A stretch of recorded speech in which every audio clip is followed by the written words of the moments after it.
Welcome back to the Ancestral Findings podcast. I've always had a soft spot for postcards that tell a story, not just about a place, but about the people who lived there and what life might have felt like in that moment. This one caught my eye the second I saw it.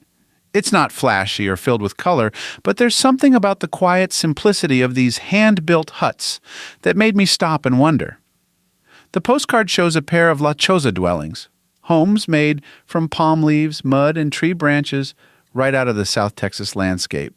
They're rare now, and even when they were more common, not many made it onto a postcard.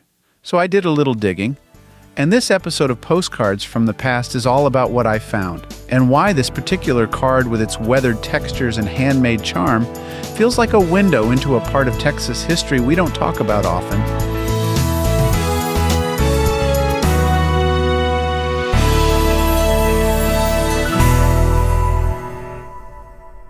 I'm holding a postcard today that feels different from most of the others in my collection. It doesn't show a grand hotel, a busy beach, or a flashy tourist attraction. No, this one shows something quieter. Two hand-built huts sitting in the dirt beneath a wide Texas sky. They're simple. The one on the left looks to be made of thick mud with a thick palm-thatched roof. The one on the right, a little taller and more open, woven from sticks and palm fronds. Between them, a crooked tree leans toward the camera, its branches rustling above a bench made from a rough-cut board. There's no pavement, no electricity, no cars, just silence. The caption on the back reads, "Palm leaves, mud, and branches of trees are about all that are necessary to build Chozas, the huts." These homes are now very rare and are known to withstand severe storms and rains. That line stayed with me. These homes are now very rare. There's something about this image that stops me. It's not dramatic, but it's alive. You can feel the warmth of the sun on the earth. You can almost hear the wind rattling the palm leaves. And it makes you wonder, who lived here? The postcard was published by Dan Bartels in McAllen, Texas, and it's most likely a real photograph of a once common homestead along the borderlands of Texas and northern Mexico. La Choza is a Spanish term, simply meaning hut, but there's nothing dismissive about it. In this context, it represents an entire tradition of handmade homes built from whatever the land would give. These huts were cool in the Texas heat. Their thick organic walls kept the air inside from baking. Their roofs shed water like a duck's back. They didn't require blueprints or building codes, just skill, memory, and maybe a little community help. I did a little digging after looking at this card, just trying to trace the story behind it. Turns out these huts weren't just quaint throwbacks, they were lifelines. Families across South Texas and northern Mexico built Chozas for generations. These homes were born out of necessity. Palm fronds were abundant. Trees offered straight branches. Mud held it all together. No lumber yards, no cement trucks, just hands, tradition, and a kind of rugged resourcefulness you don't see as often anymore. They were designed with storms in mind, built low, strong, and able to sway slightly rather than shatter. In many cases, they held up better than tin-roofed shacks or hastily built cabins. It's ironic in a way that the materials people once looked down on, mud and palm, ended up offering the most lasting protection. The postcard notes that these homes are now very rare. I couldn't find many examples still standing today, at least not original ones still used as homes. Some were torn down when regulations changed.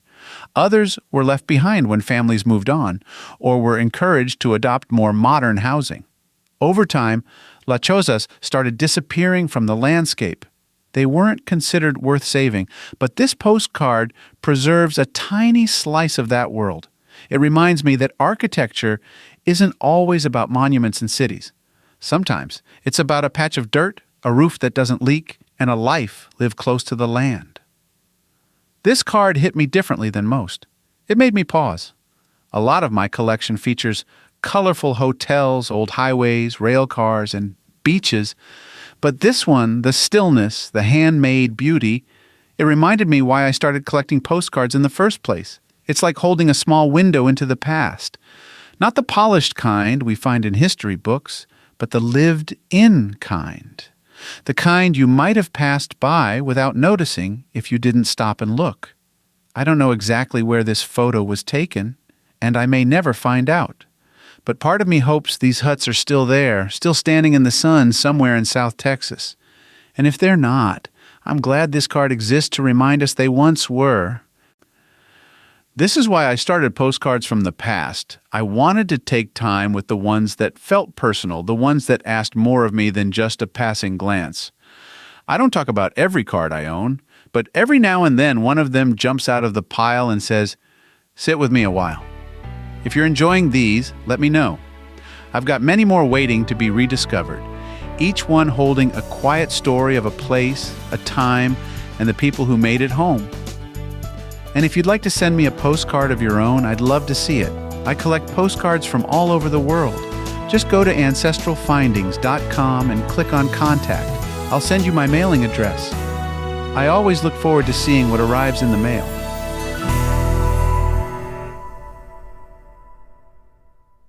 If you've got a hard-to-find ancestor you're stuck on, I'd love to hear about it. Just head over to ancestralfindings.com and click on Contact to send me a message. While you're there, take advantage of our free weekly genealogy lookups. Explore thousands of articles and enjoy hundreds of podcast episodes. We've been helping family history researchers since 1995. And if you're looking for even more, check out our Genealogy Gold Q&A series over on Patreon. Thanks for listening. And as always, happy searching.